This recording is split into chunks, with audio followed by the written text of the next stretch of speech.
certainly not least, ladies and gentlemen, our final inductee of the evening is Mr. Dennis Schermerhorn, and presenting him to the Hall of Fame is his son, John.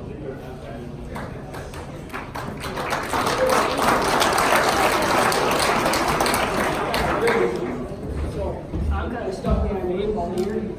Our older brother stole my speech. They got to go first with being host and all. Congratulations, Marty. One of the best things I can say about my dad is that I got to wrestle for him. And he will do anything for anyone on this team. Doesn't matter if you're the star of the team or brand new to the sport. You want to learn something new, stay late, coming out of a road term on the weekend. If he doesn't know it, he'll find someone that does. You know, and just countless hours he puts in with not only our families, but the team and the community is just outstanding. Couldn't be more proud of him. You know, I get to call him dad and coach. And congratulations.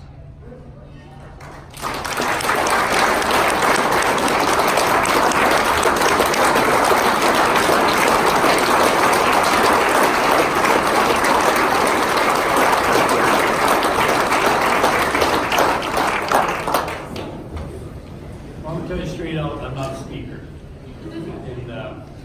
And maybe I'm a little bit of a redneck, I don't know.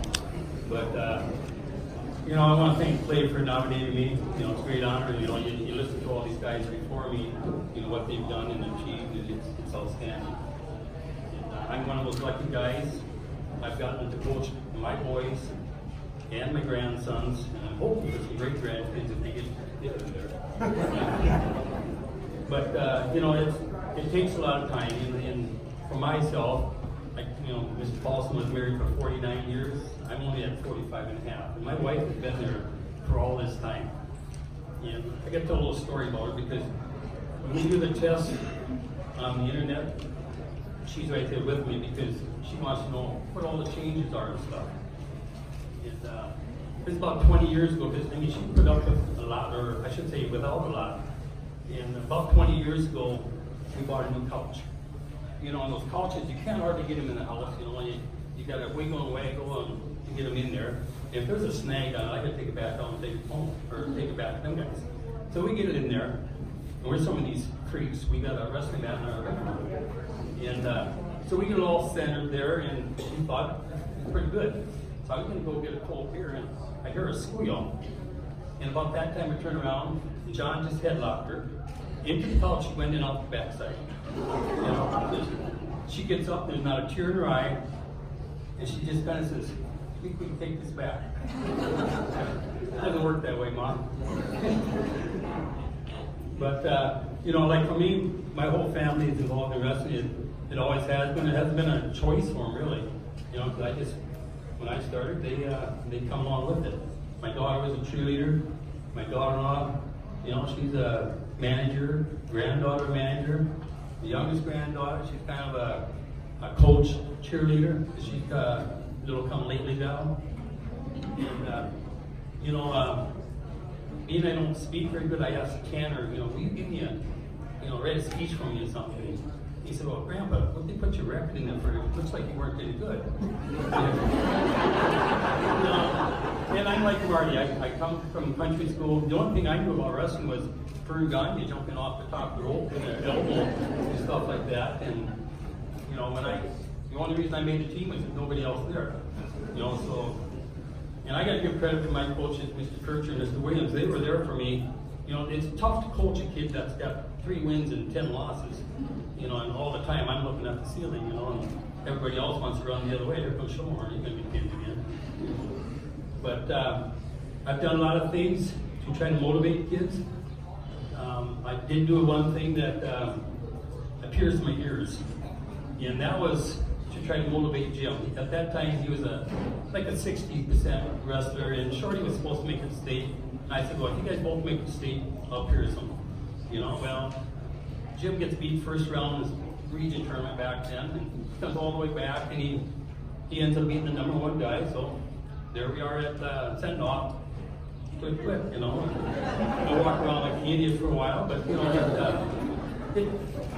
it's one of those motivation things to help kids go. You know, and at that time there, gym switched and there was another year.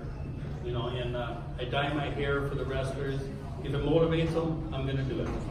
You know, and we every year just about we go up to International Falls and we put on a little camp. And it's myself and John and Tanner. And I'm not one that spends a lot of money on my cars. Actually, it's that car had one headlight that worked and a tail light and the heater.